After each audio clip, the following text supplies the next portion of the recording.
Lady DJ అమ్మాయిలు వచ్చేశారు. ఇక డీజే టిల్లుకి చిల్లే. పూర్తి వివరాలకు చదవండి రేపటి సాక్షి హైదరాబాద్ ఎడిషన్. విజయవాడ ధర్నా చౌక్లో వాలంటీర్లు ధర్నా చేపట్టారు. కూటమి ప్రభుత్వం ఇచ్చిన హామీలను అమలు చేయాలని డిమాండ్ చేశారు. తమ ఉద్యోగం తమకు కావాలంటూ వాలంటీర్లు ఆందోళన చేపట్టారు. తమను విధుల్లోకి తీసుకునే వరకు పోరాటం చేస్తామని స్పష్టం చేశారు వాలంటీర్లు. మా మానసిక బుద్ధి అని చెప్పి మమ్మల్ని మోసం చేస్తున్నారు. అది సరైన పద్ధతి కాదు. మీకు నేను భద్రత ఇస్తాను, 10,000 రూపాయలు గౌరవేతనం ఇస్తాను అని చెప్పిన వ్యక్తి ఈ రోజున మాట మార్చడం ఎంతవరకు కరెక్ట్? జీవోలు మీ చేతిలో ఉన్నాయి కదా, మంత్రివర్యులు మీరే కదా. జీవోలు రెవెన్యూ చేయకపోతే మీరు జీవోలు రెవెన్యూ చేసి వీళ్ళందరికీ న్యాయం చేయాలి కదా. 2,60,000 మందికి ఈ ఉత్తరం మీకు కనపడట్లేదా? వీళ్ళు ఏమైనా వైఎస్ఆర్సీపీ పార్టీ అనుకుంటున్నారా? ఎందుకు అలా అనుకుంటున్నారు? తప్పు కదా. అనుకుంటే ఈరోజు వాలంటీర్లు బయటకు ఎందుకు వచ్చేవాళ్ళు? వాళ్ళు ఉద్యోగ వ్యవస్థ కోసం పనిచేశారు తప్ప ఎక్కడ పార్టీల కోసం పనిచేయలేదు. కాబట్టి ఈరోజు బయటకు వచ్చి అన్ని చోట్ల వినతి పత్రాలు ఇస్తారు. విజయవాడలో ధర్నా చేయడం జరుగుతుంది. ఇది సరైన పద్ధతి కాదు. రానున్న రోజుల్లో కూడా ముఖ్యమంత్రి వర్యులు గారు, నారా చంద్రబాబు నాయుడు గారు, పవన్ కళ్యాణ్ గారు ఆలోచించుకోవాలి. డెఫినెట్గా మీరు ఇచ్చిన మాటను గుర్తుపెట్టుకోవాలి. వాలంటీర్ వ్యవస్థకి భద్రత కల్పించాల్సిన బాధ్యత మీవే ఉంది. జనాలు కూడా ఈరోజు ప్రశ్నిస్తున్నారు మిమ్మల్ని. ఈరోజు మేము యూట్యూబ్లో పెట్టి చూపిస్తున్నాం కూడా జనాలు ఏం కోరుకుంటున్నారని కూడా మీరు వింటున్నారు. ఇంకా రానున్న రోజుల్లో 2,60,000 మంది జనాల్లోకి వెళ్తే తిరిగి 26 లక్షల మంది జనాలతో బయటకు వచ్చే రోజు రాబోతుంది. చంద్రబాబు నాయుడు గారికి, డిప్యూటీ సీఎం గారికి నేను ఒకటే విన్నవించుకుంటున్నానండి. ఒక ధర్నా చౌక్ నుంచి మరి మీరు మాకు ఇచ్చిన హామీని మేము మిమ్మల్ని అడుగుతున్నామండి. మాకు ఉద్యోగ భద్రత కల్పించి మా గౌరవ వేతనం 5,000 నుంచి 10,000 పెంచుతామన్నారు.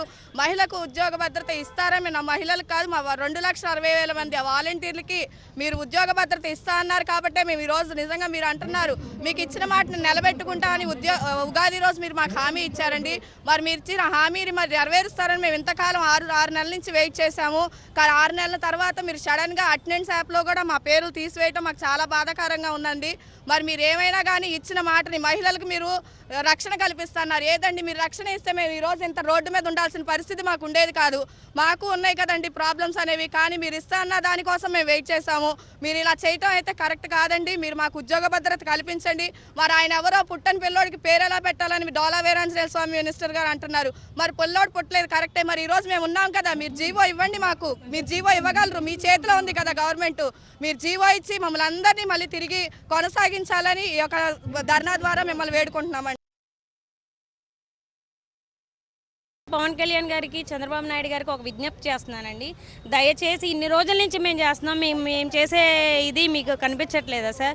మీరు ప్రతి కష్టకాలంలో ప్రశ్నిస్తానని చెప్పారు కదా, ఎక్కడ సార్ మా గురించి ఎక్కడ ప్రశ్నిస్తున్నారు చెప్పండి. ఇంకో విషయం మీకు చెప్పాలనుకుంటున్నాం. మీరు 2 నియోజకవర్గాల్లో ఓడిపోయినప్పుడు మీరు ఎంత మనోవేదనకు గురయ్యారో ఇప్పుడు మేము అంత మనోవేదనకు గురవుతున్నాం సార్.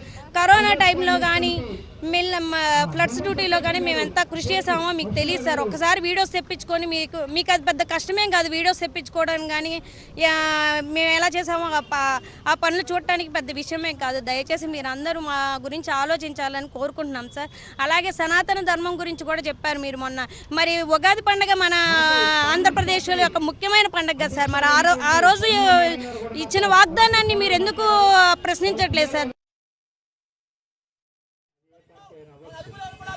మన పట్ల మీరు కాంట్రాక్ట్ కార్మికులుగా పుట్టారు.